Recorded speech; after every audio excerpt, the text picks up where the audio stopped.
matinale Tocsin, 7h30, 9h30, à la volée. Et à la volée, je suis toujours très heureuse de retrouver Sylvain Durin. Bonjour Sylvain Durin.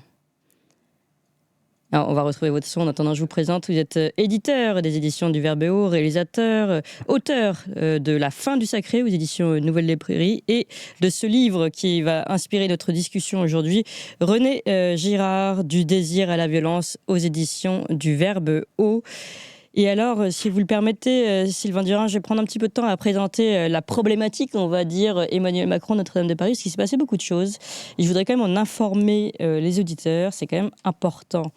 Donc, vous savez que depuis le terrible incendie du 15 avril 2019, Emmanuel Macron a promis qu'ils allaient mettre en place ce chantier de la reconstruction, qui est son chantier. On va revenir après sur son chantier. Mais d'abord, revenons sur les promesses et le discours d'Emmanuel Macron devant Notre-Dame de Paris, justement ce terrible 15 avril 2019. Notre-Dame de Paris, c'est notre histoire, notre littérature, notre imaginaire, le lieu où nous avons vécu tous nos grands moments, nos épidémies, nos guerres, nos libérations. C'est l'épicentre de notre vie. C'est l'étalon d'où partent les distances et d'où l'on se mesure depuis Paris. C'est tant de livres, de peintures. C'est une cathédrale qui est celle de toutes les Françaises et de tous les Français, même celles et ceux qui n'y sont jamais venus. Cette histoire, c'est la nôtre. Cette histoire, c'est la nôtre, et on a presque envie de rajouter cette histoire, c'est la mienne, puisqu'Emmanuel Macron a fait sien ce chantier. Et dans un article très intéressant du Point, que je vais citer plusieurs fois, on apprend de l'ancienne ministre de la Culture, Rima Abdul-Malak, que pour le président, la reconstruction de la cathédrale était peut-être aussi une bonne occasion pour le chef de l'État de redorer son image. Et je la cite, et citée elle-même par Le Point. Il s'est passionné pour le chantier, suivant toutes les étapes. Il demandait à voir les images, les maquettes, même les propositions artistiques pour le mobilier liturgique et les chaises, mais sans interférer dans les choix. Je cite Rima Abdul-Malak. D'autant qu'avec le Covid, ce chantier s'est transformé pour lui, plus encore qu'à ses débuts, en symbole de nos capacités de résilience en tant que nation. C'est beau. Alors, précision du Point, très rigolo. Pourtant, avant l'incendie, Emmanuel Macron n'avait jamais répondu présent aux appels à l'aide du monument. Pour cause, en 2018, la cathédrale avait désespérément besoin de dons avant de restaurer sa flèche mythique. Au pouvoir depuis plus d'un an, le chef de l'État n'avait jamais pris la peine de la visiter, ne serait-ce qu'un coup de vent. Ce n'est qu'une fois ensevelie sous les flammes qu'elle retrouva son intérêt aux yeux du président. Bon, alors... on voit bien notre récupération politique, en tout cas c'est son chantier, d'un lieu de culte. Et d'ailleurs, cette récupération politique a créé des tensions entre l'archevêque de Paris et Emmanuel Macron, puisque Emmanuel Macron a fait comprendre que toutes les décisions à prendre sur ce chantier, tout ce qui concernait l'édifice religieux, c'était à lui qu'il fallait les poser. Selon toujours les informations du Point, le président a tenté d'imposer pour la cérémonie d'ouverture de Notre-Dame à l'archevêque Monseigneur Laurent Ulrich d'accueillir. Donc Emmanuel Macron accueille l'archevêque à l'intérieur de l'édifice pour lui remettre les clés devant les caméras. Ça, c'est la proposition d'Emmanuel Macron. Et c'est pour ça que je prends le temps un peu de l'expliquer, parce que c'est quand même intéressant. Donc je répète, Emmanuel Macron souhaitait imposer à l'archevêque que ce soit lui qui soit là pour accueillir Monseigneur Ulrich devant les caméras avant d'entamer un discours sentencieux au cœur de Notre-Dame. Une proposition qui a été jugée présomptueuse, qui ne prenait pas en compte la tradition, je cite, tradition ancestrale selon lequel l'archevêque et qui est maître en sa cathédrale, qui frappe 3 fois de sa crosse la porte fermée de l'édifice et y pénètre seul en premier pour sacraliser le monument. Donc il y a eu une guerre entre l'archevêque de Paris et Emmanuel Macron, qui n'a finalement pas donné satisfaction au président. Finalement, parce que le clergé est resté ferme sur ses positions, nous sommes dans nos murs en entrant par la porte que j'ouvre, a répété Monseigneur Laurent Ulrich, et il a répété sa détermination à s'imposer dans cette confrontation. Résultat des comptes, Emmanuel Macron présidera cette cérémonie de remise, d'ouverture de la cathédrale à l'Église de France, mais le samedi 7 décembre, dans un discours sur le parvis de l'édifice et non à l'intérieur. Ce qui a été confirmé par l'Élysée, tout ça. Ce discours, dit l'Élysée, s'adressera à tous les Français. Ce sera un temps républicain et laïque. Voilà. Sauf que Emmanuel Macron est quand même malin et il a une visite de chantier le 29 novembre. Alors, est-ce qu'il va en profiter pour faire une forme de tentative de rattrapage ? Il se trouve que dans cette visite du 29 novembre, là, pour le coup, il sera à l'intérieur de l'Élysée, visite de chantier, Et il a prévu un discours. Alors là, on nous précise toujours à l'Élysée, pour éviter les polémiques, que la cathédrale n'étant pas rendue au culte, cela ne contrevient pas au principe de laïcité et de séparation des églises et de l'État. Je cite, la cathédrale ne sera pas ouverte au public, donc il n'y a pas d'ambiguïté vis-à-vis de cette prise de parole. Alors, voilà. Très intéressant en tout cas, et surtout à l'aune de votre livre, Sylvain Durin. Est-ce qu'on est dans un principe de séparation de l'Église et de l'État ? Est-ce qu'il y a une provocation, voire une profanation ? Macron joue-t-il avec le feu sacré de Notre-Dame ? C'est la question que je souhaitais vous poser aujourd'hui. Alors d'abord, est-ce que vous m'entendez à nouveau ? Oui, on vous entend. Ah, très bien.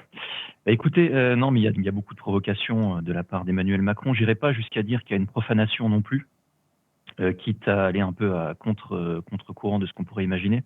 Je pense qu'Emmanuel Macron cherche d'abord deux choses. La première chose, à faire une sorte de contrepoint avec la cérémonie des Jeux Olympiques, qui, il faut bien s'en souvenir, a été une espèce de tollé au niveau international. En France, à part quelques personnalités qui se sont opposées à tout cela, c'est passé quand même comme une lettre à la poste. Mais dans le monde entier, ça a été vécu comme quelque chose d'absolument horrible, de profanation, de satanisme, de beaucoup de choses comme ça, quelle que soit sa religion. Tout le monde, je dirais par le bon sens naturel, n'a pas apprécié cette cérémonie. Donc je pense qu'il veut faire une sorte de contrepoint, surtout au niveau géopolitique, parce qu'il se rend bien compte, il est loin d'être idiot, que la géopolitique a toujours été sous-tendue par la religion, mais aujourd'hui les hommes forts, si on en cite quelques-uns, Trump, Poutine, Erdogan, le président indien, Modi, eh bien tous ces gens-là ont une religion derrière eux. Sans en parler toute la journée, mais ils sont alliés. On pense à Vladimir Poutine, est très très allié avec l'Église orthodoxe russe et toutes les autres personnalités également avec le monde musulman pour Erdogan, etc. Et c'est comme si Emmanuel Macron profitait de cette réouverture de Notre-Dame pour lui-même proposer une sorte de religion laïque. Il a bien répété à moult reprises que oui, c'était Notre-Dame, oui, c'est un lieu de culte, etc. Mais tout le monde devra être laïque et être dans la fraternité laïque.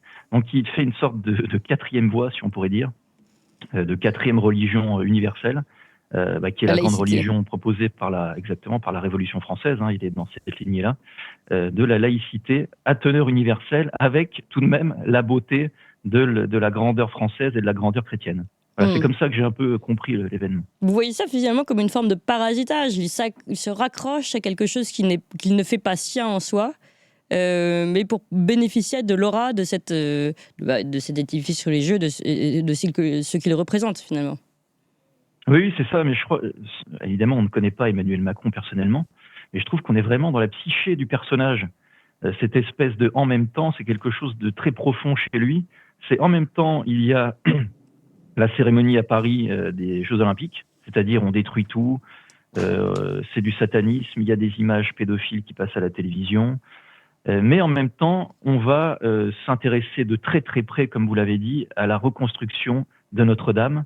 Je rappelle que même, c'est pas parce qu'il y a la séparation des églises et de l'État que Emmanuel Macron a l'autorisation de dormir dans la cathédrale, vous voyez, dans Notre-Dame. Ce n'est pas ça, Notre-Dame. Elle appartient à l'État, mais au niveau du culte et au niveau de ce qui se passe à l'intérieur, c'est l'évêque, c'est l'archevêque. Donc il n'a pas le droit. Et moi, je salue vraiment. J'ai été même très surpris en réalité, puisque l'Église, tout de même, a l'habitude en France de se coucher quand même sur pas mal de choses. Et là, je trouve qu'ils ont tenu quand même, ils ont tenu jusqu'au bout. Alors, il faudra vérifier le 29, parce qu'à mon avis, le 29, évidemment, il va nous faire donc visite de chantier et discours, oui. Exactement. Et là, ce qui va être intéressant, et j'invite tous les auditeurs à le faire, parce que tout ça sera filmé, c'est à regarder vraiment dans les détails comment sera reconstruite Notre-Dame. J'ai déjà vu les damiers qui sont très, très, très étranges au niveau... alors, je crois que c'est au niveau de la Grande Allée, mais comme j'ai vu que des images sur Twitter, il faudrait aller voir sur place, qui ressemblent plutôt à des damiers, disons, laïques, voire francs-maçons, des choses comme ça. Oui, on sait que c'est un des symboles de la franc-maçonnerie, le damier. Exactement, donc il faudra creuser surtout à ce moment-là et écouter un peu ce qu'il nous dit au niveau de toujours les mêmes mots, les mêmes symboles oratoires, etc. Je pense qu'il ne va pas s'en priver. Et je pense que ce sera à nous d'aller voir sur place un peu et de regarder un peu les vidéos. Je sais que Elon Musk a partagé une vidéo sur son compte X où on voyait justement ces damiers. Moi, ça m'a tout de suite surpris et choqué, entre guillemets, puisqu'on a l'impression finalement qu'il y a une sorte de laïcisation d'une grandeur chrétienne. Donc ça peut être assez risqué, assez dangereux. Donc, mais bon, on sait très bien dans quel système on est. Il ne faut pas non plus jouer les perdre autismen, comme on dit. Donc on sait très bien que son objectif est, encore une fois, je me répète, je pense que c'est très important, montrer que la laïcité peut tout manger. La laïcité peut avaler et digérer et recracher Notre-Dame. Elle peut avaler, digérer et recracher toute l'immigration musulmane, avec la religion musulmane, etc. pour toutes les religions. Et donc ça, c'est très important de comprendre ça, c'est que le projet révolutionnaire qui est toujours en cours, comme l'avait dit Vincent Payon, c'est ça en réalité, c'est de reprendre et d'ingurgiter et de recracher dans la manière laïque, finalement toutes les religions qui existent et la plus importante religion en France, qui est la religion catholique. Donc ça, je pense qu'Emmanuel Macron est totalement dans son rôle de révolutionnaire. Et quand vous m'avez proposé l'émission, je me suis souvenu d'une chose, et personne n'en parle jamais, c'est que quand vous êtes élu président de la République française, vous êtes également automatiquement, si on veut, responsable de quelques petits points religieux. Vous êtes chanoine, par exemple, de Latran. Et il y a 5 ou 6 points comme ça que j'ai oublié là ce matin. Mais il y a un aspect religieux et quasiment cultuel qui vous est donné quand vous êtes élu président de la République française. Ce qui peut paraître un peu paradoxal, et pour quelqu'un qui aime le en même temps, je pense que pour lui, c'est très très bien. On sait par exemple que lui est allé visiter Latran, alors que ses prédécesseurs ne voulaient surtout pas en entendre parler, parce que la religion en France, c'est quand même un peu compliqué. Lui y est allé, et il a dit une phrase très intéressante que je n'avais pas entendue à l'époque et que je n'avais pas notée, qui est la suivante de mémoire. Je viens parce qu'il faut réconcilier la France et l'Église, qui a eu une relation avec des tensions historiques. Donc c'est une phrase très forte. On se souvient qu'il avait dit la même chose à Philippe de Villiers au Puy du Fou, en disant, vous savez, je ne suis pas socialiste, la France c'est Sainte Jeanne d'Arc, etc. Enfin, il est capable absolument de dire tout et n'importe quoi, et son contraire. Donc lui a bien compris, j'ai l'impression, tous les symboles, et ça ne le gêne pas de proposer, voilà, moi je peux très bien être dans Notre-Dame et puis faire mon discours, j'invite tout le monde, j'invite Biden et Trump, j'invite Erdogan, j'invite tout le monde entier un peu va profiter de ma superbe. Et là on peut rejoindre René Girard dans un petit point qui est très simple. René Girard parle de désir mimétique, c'est-à-dire que votre désir ne vous appartient pas, vous allez le copier sur un modèle. Et je pense qu'Emmanuel Macron se rend bien compte que les grands chefs d'État aujourd'hui, on les a cités tout à l'heure, il y en a d'autres évidemment, mais ont un poids religieux qui est extrêmement important, c'est-à-dire qu'ils ont des fidèles qui peuvent les suivre, bon an, mal an, pour le pire ou pour le meilleur, mais en tout cas, on sait que Trump a été réélu notamment beaucoup grâce aux gens qui avaient la foi et qui fondaient des familles nombreuses. Je vous donne un exemple. Dans un dernier numéro de Diplomatie Magazine, il y a 2-3 numéros, je crois, ils expliquaient quelque chose de primordial, je pense, à comprendre, c'est que nous assistons à la fin de la sécularisation du monde, cette tentative de laïcisation du monde en réalité. Pourquoi est-ce qu'ils expliquaient ça? C'est parce que aujourd'hui, les familles qui ont le plus d'enfants, enfin les dernières familles qui font des enfants en fait dans le monde, ce sont celles qui ont la foi et qui ont une foi très très puissante. Ce sont en France les musulmans et les catholiques traditionnels qui ont 5, 6, 7 enfants. Aux États-Unis, vous avez évidemment les protestants qui sont vraiment ceux qui sont très fervents, les catholiques qui sont très fervents. Ce sont ces gens qui ont fait basculer l'élection. En Israël, c'est la même chose. Vous avez toutes les familles qui sont les plus religieuses et les plus radicales d'ailleurs, qui ont 7, 8, 9 enfants alors que les autres n'ont plus que 1 ou 2 enfants. Donc le monde, l'avenir appartient à ces gens. Et je pense que c'est très important de le comprendre. Et on a une prémisse un peu de ce qui se passe avec toutes ces élections présidentielles américaines. Oui. On a eu aussi Erdogan qui a été réélu il y a pas si longtemps. Oui. Et tous ces mouvements sont poussés par des phénomènes religieux. Voilà, ça c'est très important à comprendre. Et je pense qu'Emmanuel Macron l'a compris, ou ses conseillers. Et lui veut pousser sa religion à lui, qui est une religion non révélée, mais qui est une religion pour lui, qui est la grande religion laïque universelle. Oui. Alors, c'est intéressant ce que vous dites, cette récupération au nom de la laïcité. Mais tout de même, il est allé plus loin que n'importe quel président laïque en France. Et d'ailleurs, le Canard enchaîné comme Aletheia, donc on brasse large ici dans la critique, on vu ici un parallèle entre Emmanuel Macron qui se prenait jusqu'à se prendre pour Dieu le Père. Alors ça, c'est le Canard enchaîné, mais je voudrais vous citer quand même parce que c'est pour montrer jusqu'où il va. Alors, on peut appeler ça indécence, on peut appeler ça provocation, mais dans le dépassement des lignes tout de même qui était justement cette séparation de l'Église et l'État. Je cite le Canard enchaîné dans cet article du 5 novembre qui s'intitule « Macron remet le feu à Notre-Dame ». Emmanuel Macron a vu les choses en grand.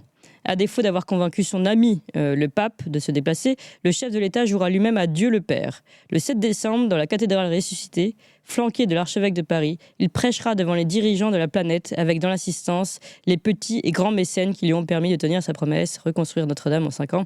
Un vrai miracle. Et il y a de l'humour, mais on voit bien ici que oui, on le lit dans le discours, dans le point.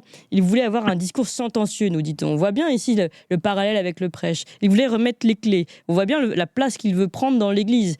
On voit bien l'habit qu'il veut prendre. On sait très bien, et Aletheia le rappelle, que aucun, mais non seulement président, mais même des chefs d'État et des rois n'avaient jamais osé faire ça. Je cite l'article d'Aletheia du 12 novembre.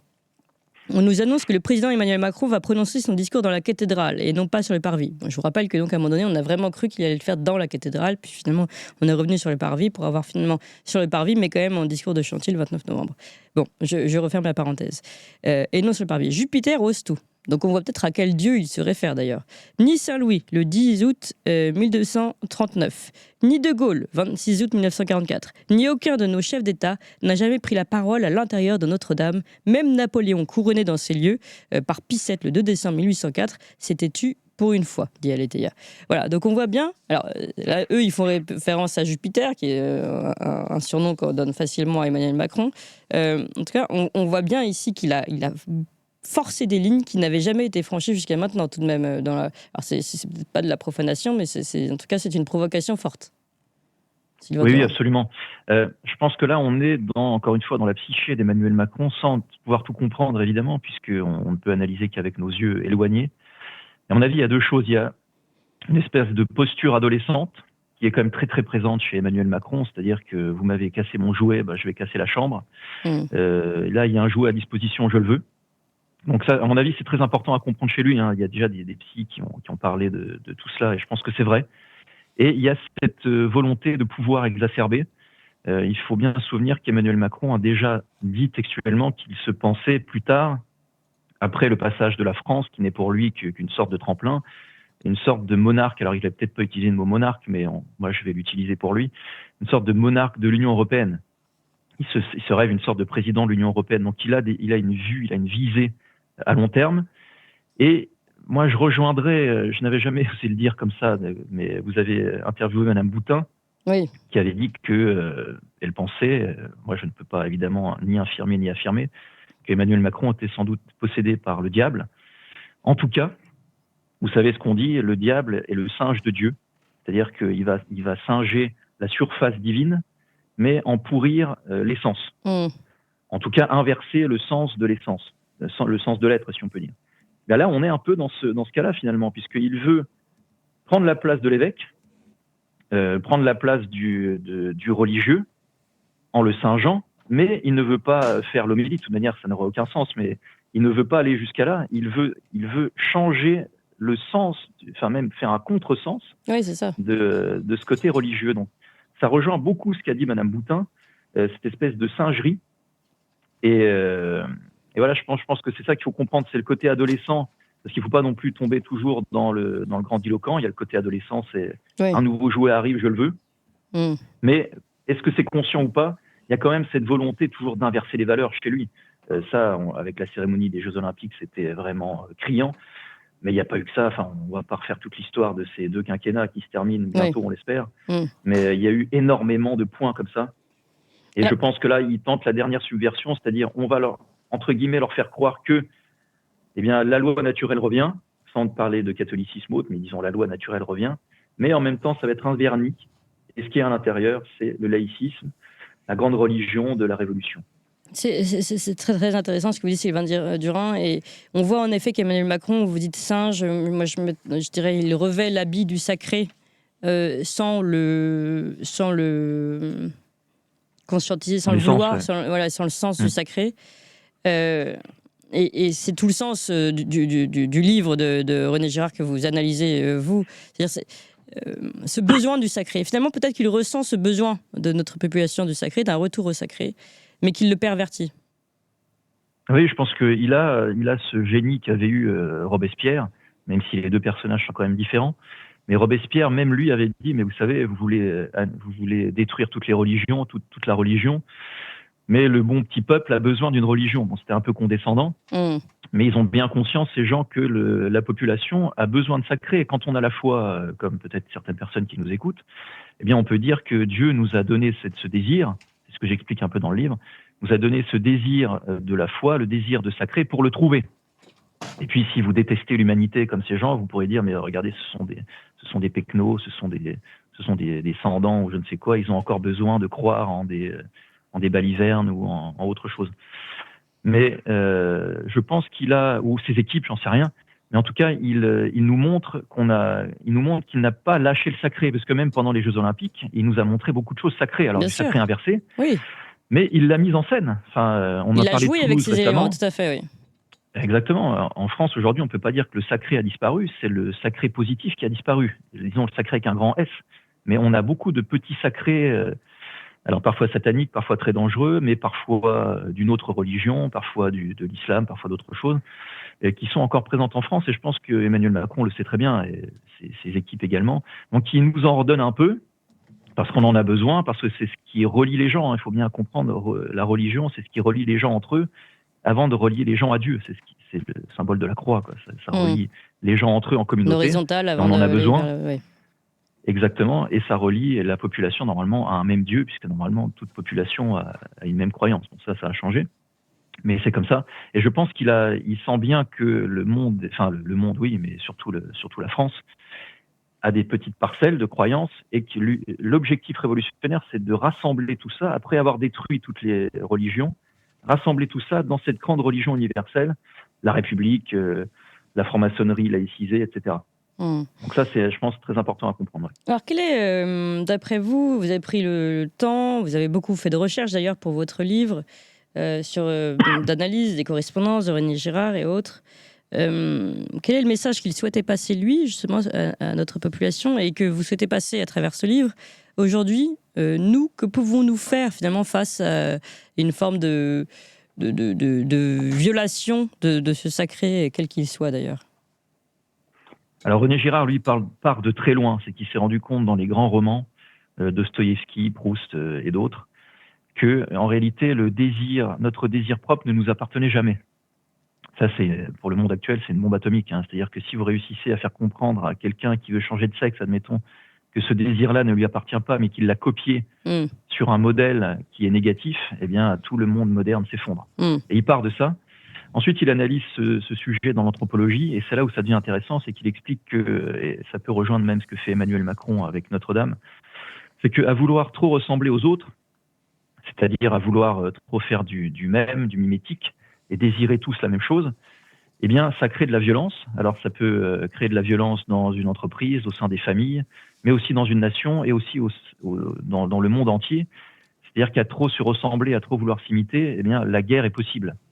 Et là, si on remet le couvert avec Emmanuel Macron, ce qu'il veut faire, moi, je pense qu'il veut vraiment ressembler aux grands hommes de notre époque. On les aime ou pas, je redis Trump, etc. On peut ne pas les apprécier. Mais en tout cas, ce sont eux qui dirigent le monde actuellement. En tout cas, qui sont les hommes forts. Et à trop vouloir leur ressembler, eh bien, il va se créer des conflits mimétiques. C'est ce que dit René Girard.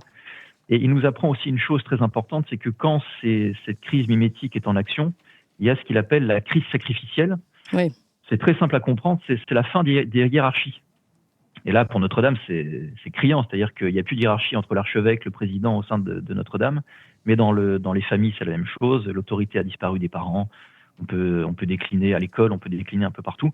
eh bien, il y a une fin de la hiérarchie, et donc là, la violence revient. La violence revient parce que l'humain a besoin de hiérarchie, a besoin de sacré, a besoin de toutes ces choses-là. Ce sont les deux structures, hein, le sacré et la famille, les deux grands piliers de la civilisation. Et ça mène, ce que nous dit René Girard, soit à l'autodestruction, c'est-à-dire qu'une famille peut s'autodétruire, ça existe, hein, des gens qui tuent leur famille et qui se suicident ensuite. Ça peut mener à une guerre civile, c'est quelque chose qui peut nous pendre au nez aussi, hein, il faut pas se voiler la face. Ça peut mener à une guerre mondiale, ça peut nous pendre au nez aussi.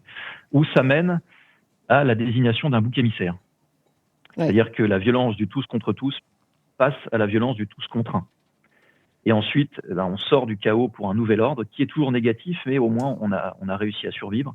Et ce que nous explique René Girard, moi c'est ça qui m'a beaucoup intéressé dans son travail, c'est que même lui qui part d'un travail de critique littéraire, il arrive aux mêmes conclusions que quelqu'un comme Monseigneur Gaume par exemple, qui nous explique que pour sortir de tout ce cycle infernal, eh bien, il n'y a que l'architecture anthropologique chrétienne, encore une fois qu'on ait la foi ou pas, c'est vraiment pas la question, qui nous permet de sortir de cela. Pourquoi ? Parce que dans le christianisme, c'est Dieu qui se sacrifie pour les hommes et qui, de fait, annihile toutes les autres formes de sacrifice humain, même de sacrifices animaux d'ailleurs. Tandis que dans toutes les autres religions, c'est l'homme qui se sacrifie pour Dieu ou qui sacrifie d'autres hommes pour Dieu, ou des animaux, enfin du sacrifice sanglant. Donc c'est ça le grand message de René Girard. Et je pense qu'il faut le remettre en avant au maximum, surtout dans la période actuelle. Et je pense que c'est une très très bonne porte d'entrée pour notre monde très matérialiste, de voir qu'il y a un très très grand intellectuel comme René Girard, qui a été professeur à Stanford, enfin je veux dire, il a eu une carrière absolument exceptionnelle dans le monde entier. Chez nous en France, on le connaît peu, alors qu'il a eu son siège à l'Académie française quand même, mais sur le tard. Même un grand penseur comme ça qui a grandi quand même dans la déconstruction, hein, puisqu'il est intellectuel dans les années 70, eh bien même lui arrive à des conclusions qui sont aussi puissantes que celles-ci, donc il faut vraiment s'y pencher. Dans mon livre, j'ai essayé de faire un livre un peu hybride, c'est-à-dire que si vous ne connaissez pas René Girard, vous avez toute une première partie qui résume sa pensée, son évolution, et puis ensuite, c'est un peu plus compliqué, mais voilà, ça peut être pour ceux qui ne connaissent pas et pour ceux qui veulent creuser, parce que dans la dernière partie notamment, j'utilise la grille de lecture de René Girard sur la tradition de l'Église. Voilà. Eh bien, merci beaucoup Sylvain Durand. En effet, l'analyse de cette fin du sacré que nous vivons tous les jours et que nous vivons encore une fois avec Emmanuel Macron et cette bataille pour faire un discours dans Notre-Dame de Paris, ce qui sera fait, vous l'avez compris, pendant la visite de chantier, mais pas pour le grand discours qui sera sur le parvis de Notre-Dame. Merci encore Sylvain Durand.